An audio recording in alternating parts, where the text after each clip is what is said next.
I stood in the corner of the Riverfront Hotel ballroom, the crystal chandeliers above reflecting every shimmering drop of champagne in my glass. In the center of the room, my sister, Madison, spun gracefully in her snow-white wedding gown, which cost $12,000. The entire hall was filled with laughter, chatter, and clinking glasses that felt as hollow as the smiles around me. Only I stood silent, watching the bank debt figures dance in my head like a waking nightmare. Madison was always the family's princess, and me, I was Lily, 35, an auditor, living by the book, never the center of attention, never really needed, unless there was a mess to clean up. And this time, the mess was a $55,000 loan Madison had tearfully begged me to co-sign.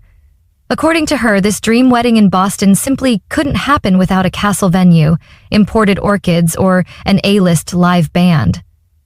All those luxuries required money. Money she didn't have. I remembered that fateful afternoon vividly, when Madison, mascara streaked down her face, collapsed in front of my office door. "Lily, you're the only one.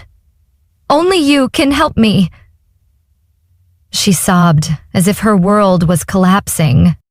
I gave her a tired, bitter smile. "You're drowning in credit card debt, your husband's startup doesn't even have a tax ID yet, and you want to borrow over 50 grand for what you call the most important day of your life? Wake up, Madison." But Madison didn't back down. And like a worn-out play I knew by heart, my parents jumped in. My mom pulled me into the living room, setting out warm apple pie, her voice dripping with sugar. "You know your sister has dreamed of the perfect wedding since she was a little girl, Lily. Haven't you always been the one to sacrifice for the family? This is no different." Dad puffed on his cigar, flipping through the sports section, lazily chiming in. "Madison will pay back every penny, Lily. She's a woman of her word. Don't make things difficult over a few numbers." I let out a loud, hollow laugh that echoed through the house full of old, worn-out memories.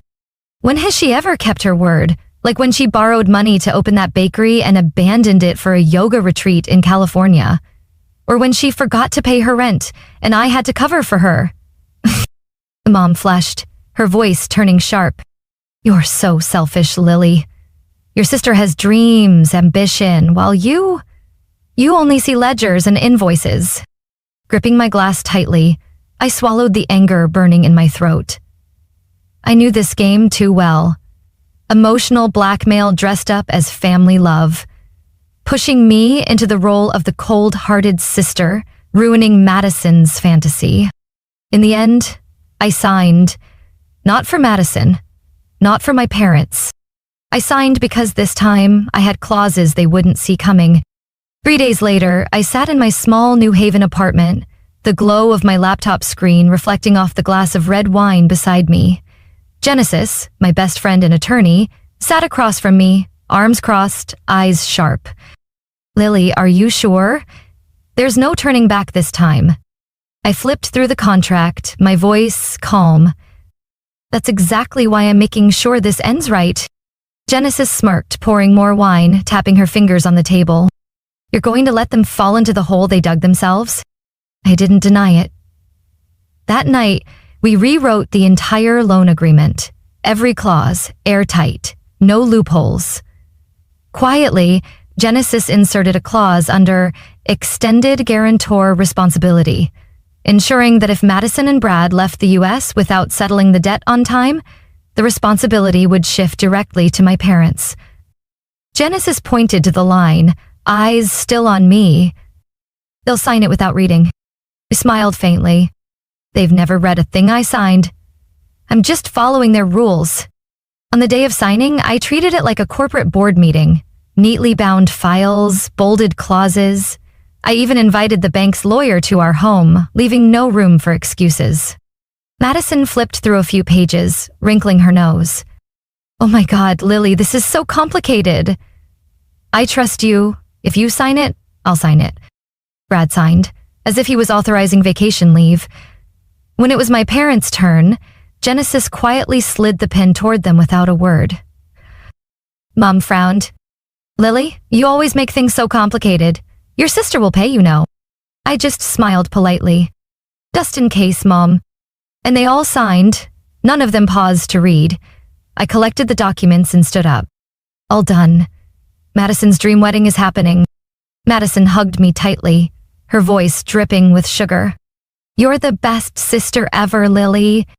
I let her hug me, keeping my face blank. To them, I was still the naive older sister. But they had no idea. I was the one writing the rules now. 3 months after their picture-perfect wedding, reality set in, but not the version Madison and Brad had flaunted. The first loan payment was due on June 15th.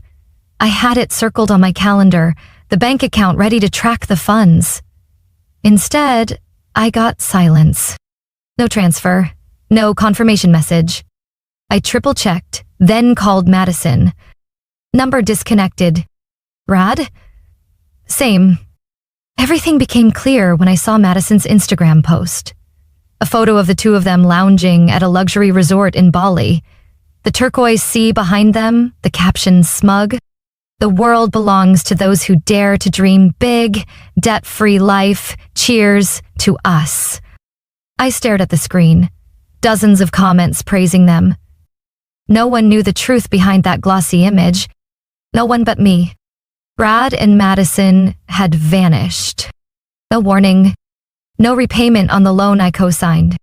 No replies to my texts, emails, or calls. I tried reaching out through old friends. All I got was a void. And a cold, smug message from Brad. Relax, Lily. Madison and I will handle it. You just keep doing what you do best, worry. I didn't bother replying. I knew Brad too well. He thought I'd scramble, like always, patching the holes they left. He thought I was still the obedient sheep, afraid to disrupt the family image. But they didn't know. The rules had changed. Genesis showed up at my office one late afternoon, holding 2 coffees, her eyes wary. I guessed it, didn't I? They're gone? I nodded, opened my laptop, and showed her the latest post. It was a story clip of Brad signing a contract to open his company in Dubai, his radiant smile making it seem like he never owed anyone a dime. Genesis raised an eyebrow. You're ready to activate the clause? I smiled slightly, flipping open the folder I had already prepared on the table. I've been waiting for this moment for a long time. Genesis looked at me, silent for a beat. Lily, are you sure you're ready? Your parents are going to lose it when they find out they're now on the hook for the debt. I gently tapped the clause in the contract. Everything was crystal clear, impossible to deny. They always taught me that families should take responsibility together. Stay united. I'm just following exactly what they preached. Genesis let out a sarcastic chuckle. I'm starting to feel sorry for them. I didn't laugh. There wasn't even a shred of pity left in me. 3 days later, I received the first call from the bank. The loan officer's voice was hoarse but professional and firm. Hello, Miss Lily Carter. Your co-signed loan is now officially overdue. As per the loan agreement, we are formally notifying you that repayment responsibility will now transfer to Mr. Albert and Mrs. Vivian Carter. The documents are being finalized and will be delivered to them within the next 24 hours. I sat still, feeling as if a decade-long burden had finally been lifted off my shoulders. Outside the window, the September air was crisp and cool. I threw on a sweater and stepped onto the balcony, watching the faint sunset over the New Haven skyline. My phone stayed silent. No more texts, no more calls begging for help from Madison. Only absolute silence. The calm before the storm. And I knew that storm was closing in fast. I'm not impulsive by nature. I waited a full 10 days after the payment deadline, staying quiet, letting them believe I would once again play the predictable savior. I wanted to be sure Brad and Madison were in too deep to crawl back out. When there was still no sign of payment in the account, I opened my laptop, reviewed every document, double-checked each clause with the bank's legal team. No errors, no loopholes. The extended guarantor clause stood right where it was supposed to, undeniable. I emailed the bank all the proof that Brad and Madison had left the United States without any legitimate repayment plan. One-way flight tickets to Dubai, check-in photos, even the flashy promotional video Brad had plastered all over social media for his new company. Attached was also a copy of the contract bearing my parents' signatures, plain as day. Genesis called me that night, her voice lower than usual. "You really sent it?" I replied simply, "Sent. And the bank has received it." I knew exactly what would happen next. I knew exactly who would call. But I let the phone ring 4 times before picking up. "Lily!" My mother's voice pierced through, shrill and panicked. "Someone from the bank just called. They said we owe nearly $60,000. What the hell is this? What did you do?" I leaned back in my chair, staring at the dim glow of my desk lamp. "Read the contract, Mom. The extended guarantor clause. You and Dad signed it." I heard frantic paper shuffling, pages turning. Then silence. A heavy kind of silence, not from confusion, but from understanding.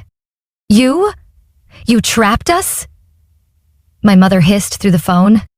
I chuckled softly. "Oh, Mom, I'm just following the law." Dad took the phone. "Lily, you're tearing this family apart. Madison and Brad are just a little behind, that's all. Do you really have to blow this up like this?" My voice came out steadier than I expected. "They're not behind, Dad. They ran, and I'm done being dragged into their game." Silence stretched on the other end. "Who exactly are you trying to teach a lesson, Lily?" Mom hissed again, her tone losing the usual condescension. I propped my feet up on the desk, gazing at the New Haven skyline at night. "I'm not teaching anyone. I'm just letting everyone learn their own lessons." Her sobs started. Familiar, rehearsed, as if tears alone could make everything reset like before. But this time, I only felt exhaustion. "From now on, you and Dad can deal directly with the bank. I'm out." "You'll regret this, Lily. You'll need us soon enough." I stared at the screen as her name lit up, then shut the phone off without hesitation. The next morning, I received the official notice from the bank. The debt transfer process was complete. My parents were now the legal debtors. Genesis sent me a brief message. "Done. Congratulations." I didn't reply. I didn't need congratulations. That afternoon, I stopped by their house. The 2-story symbol of their so-called American dream was now buried under a pile of foreclosure notices and bank-stamped envelopes scattered across the dining table. My father glared at me with hatred. My mother's face had gone ghostly pale. "We're going to lose the house, Lily. Is that what you wanted? This is the house you grew up in." I stood there, unblinking. "The house you mortgaged twice for Madison without asking me? Don't lecture me about family, Mom, when you've always treated me like an ape." Her tears flowed, but they meant nothing to me now. I paused at the door. "The bank is offering a payment plan. They sent the details to your email." Then I walked away, leaving them to face the price they willingly signed for. Exactly 10 days after the foreclosure notice, I heard the Vermont vacation home, the one I once dreamed would be my peaceful escape, was listed for public sale. The property was listed for a quick sale, priced nearly 1/3 below market value. That house, once an empty promise from my parents, "Lily will inherit it someday," was now reduced to collateral to cover their debts. I wasn't surprised. I wasn't even angry anymore. The exhaustion had lifted from me the day I signed the paperwork transferring full responsibility back to the people who had spent years lecturing me about family obligations. That afternoon, my mother showed up at my office. She hadn't called ahead. The expensive dress she used to flaunt looked disheveled now, and no amount of makeup could hide the dark circles under her eyes. "Lily, you have to help us." Her voice was almost begging, a stark contrast to the arrogant tone I'd always known. I looked up from my laptop, my gaze cold. "I think you dialed the wrong number, Mom." She stepped inside, slamming the door behind her. "Don't do this, Lily. You can say whatever you want, but don't stand by and watch your family lose everything." I set my pen down, arms crossed. "Family? You only call me family when you need me to clean up the mess you and Madison created. You're getting revenge, aren't you?" Her voice trembled. I let out a dry, hollow laugh. No, Mom, this isn't revenge. This is called consequences. Very different things. She clutched her designer bag tightly, her eyes hollow. They're threatening to seize the house. That house is your childhood, Lily. I nodded slowly. My childhood? The house you mortgaged twice without asking me? The house you let Madison and Brad use as their free vacation lodge all summer? That childhood memory? This time, her tears were real. No more theatrics, no more playing a part. She pulled out her phone, showing me streams of foreclosure warnings from the bank. Lily, if you help us with this, we'll pay you back, over time. We can rebuild as a family. You know that. You're the smartest one in the family. I didn't even glance at the phone. Exactly, because I'm the smartest, Mom. I know this time there will be no later. This time, you and Dad will have to figure it out yourselves. Hey, but Madison is your sister. She'll pay. She's just struggling. I cut her off, my voice sharp as glass. Madison isn't struggling. Madison and Brad are partying in Dubai. I check their Instagram accounts daily. Seems like you're the only one still buying their promises. My mother collapsed into the chair. As if for the first time, she realized the world didn't operate the way she'd always believed. She looked at me, eyes red and swollen. Then what do you want, Lily? You want us thrown out on the streets? You want people to laugh at your parents? I stood, gathering my files. No. I want you and Dad, for once in your lives, to feel what it's like to face the consequences of your choices. I want you to feel the exact fear I felt when I scraped together my last penny to pay for Dad's medication, while Madison was posting selfies in Santorini. I turned away, grabbing my bag. The bank sent you the payment plan instructions. I suggest you actually read them this time. Her sobs behind me had lost all weight. I walked away, leaving them to face the chaos they created. That night, I sat alone in my small apartment, opened my laptop, and stared at the family's financial records I had archived for over a decade. Every dollar I had been forced to pay, every time I had bailed them out, now sat in that folder. I didn't need it anymore. I dragged the entire folder into the trash and hit delete. No more paperwork. No more debts disguised as family favors.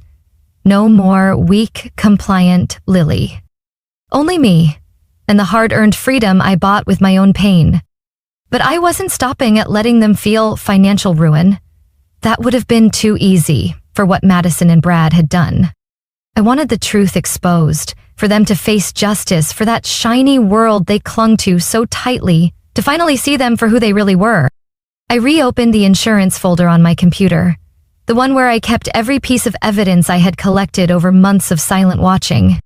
Emails between Madison and Brad plotting to skip the debt, audio recordings of Brad bragging at a private party about how they were going to outsmart American banks and live large in Dubai, photos of Madison signing the purchase of a luxury beachfront villa while drowning in debt. I had it all meticulously organized. Genesis nodded when I sent her the complete file. With this kind of evidence, Lily, I guarantee they won't just face a fine.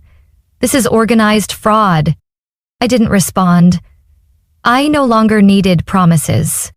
3 days later, I officially submitted the file to the U.S. Department of Justice and the International Fraud Prevention Division. It took exactly 1 week for me to receive an email confirming the file was valid and had been forwarded to the Special Investigation Team. And then, everything started collapsing faster than I expected. The first news came from Genesis. Lily, turn on the local finance channel now. I turned on the TV and almost laughed when I saw Brad being escorted out of an investment conference by Dubai police, his face pale, hands cuffed in front of dozens of reporters' cameras. The news spread rapidly across social media. Brad's million-dollar startup was exposed as a front for tax evasion and illegal money transfers. His investor visa was immediately revoked. All his bank accounts in the U.S. were frozen. Madison panicked, posting a story begging for help. My family is being falsely accused. Someone help me find the best lawyer in Dubai. The comments under her post were flooded with mockery and insults. People relished seeing social media show off stripped of their illusions. I didn't comment.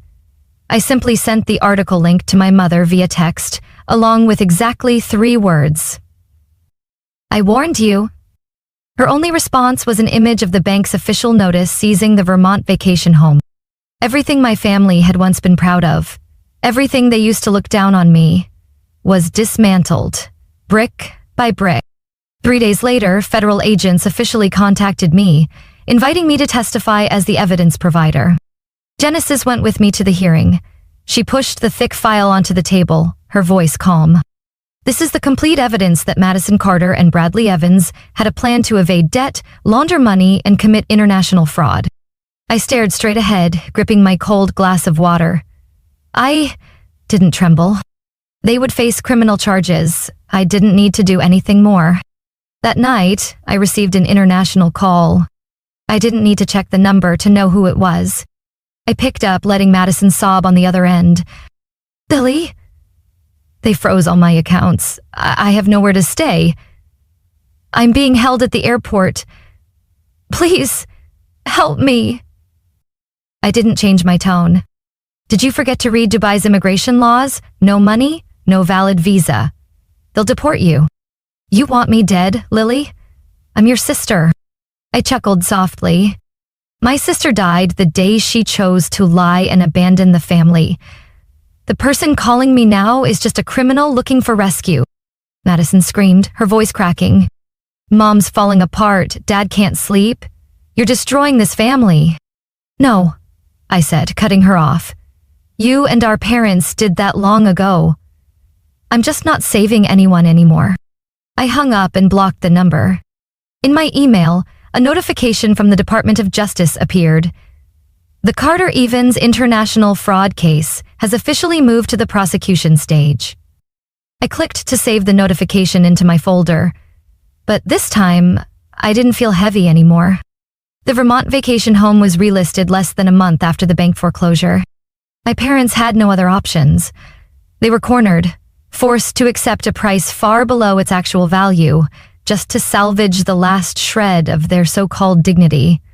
But dignity, to me now, was a luxury no one wanted to buy. I didn't hesitate. I bought that house back. Bought it for a dirt cheap price at a quiet auction where no one else cared. I didn't buy it for childhood memories, nor for the title of Carter family daughter. I bought it because I could, and because I wanted everything to end the way they deserved. On the day of handover, I went alone. I wanted to see for myself the place that once symbolized oppression, empty promises, and all those times my mother had said, "This house will be yours someday, Lily. But for now, let your sister enjoy it first." Now the house was legally and officially in my name, no one could dispute it. My parents had moved out, leaving behind whatever they couldn't carry.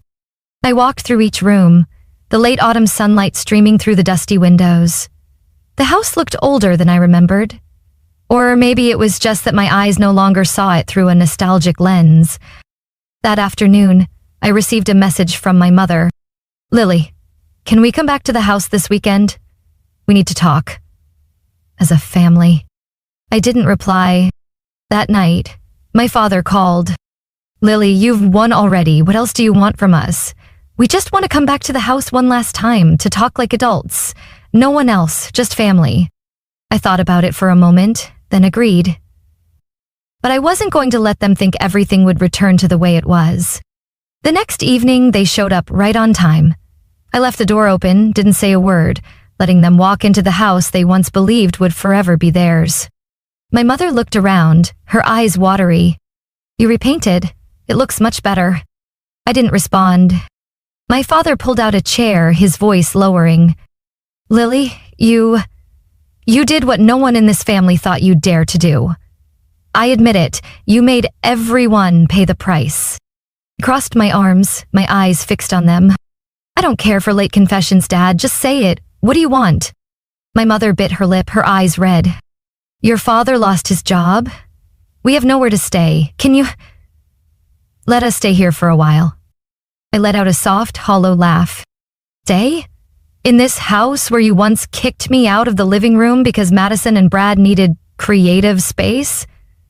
In the house where you said Lily doesn't need it because I was too dull? My mother lowered her head, tears falling onto the cold wooden floor. We were wrong. Can you give us a chance? As family. I stood up, opened the door. Family?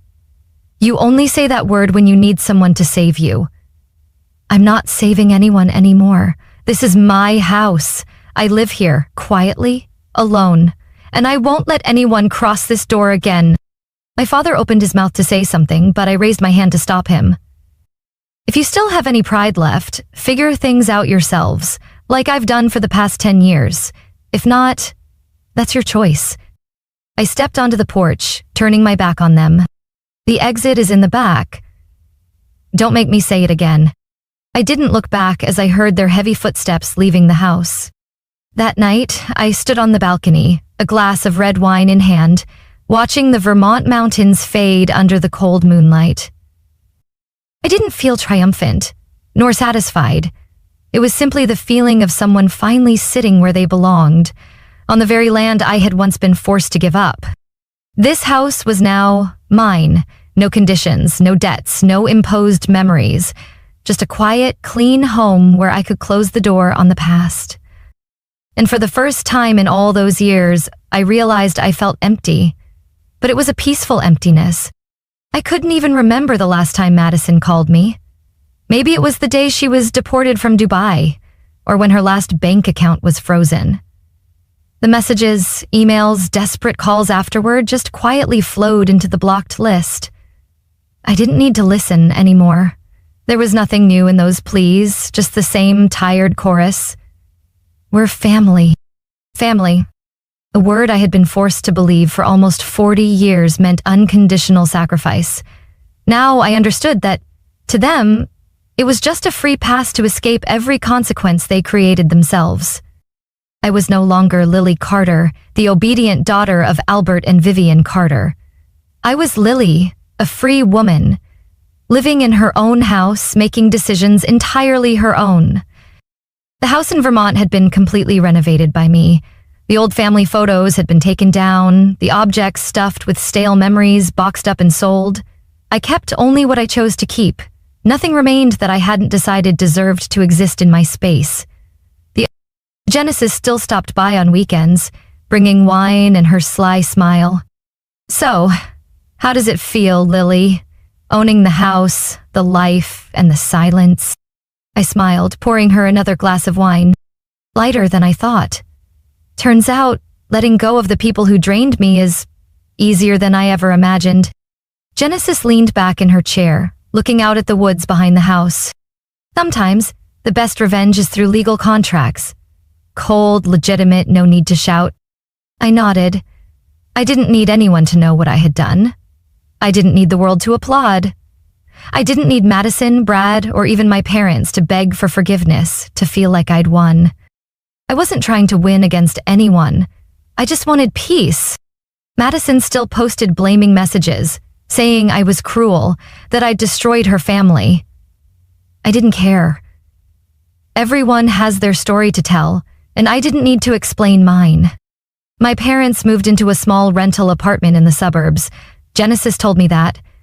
But I didn't check, didn't ask, didn't give them a chance to enter my life again.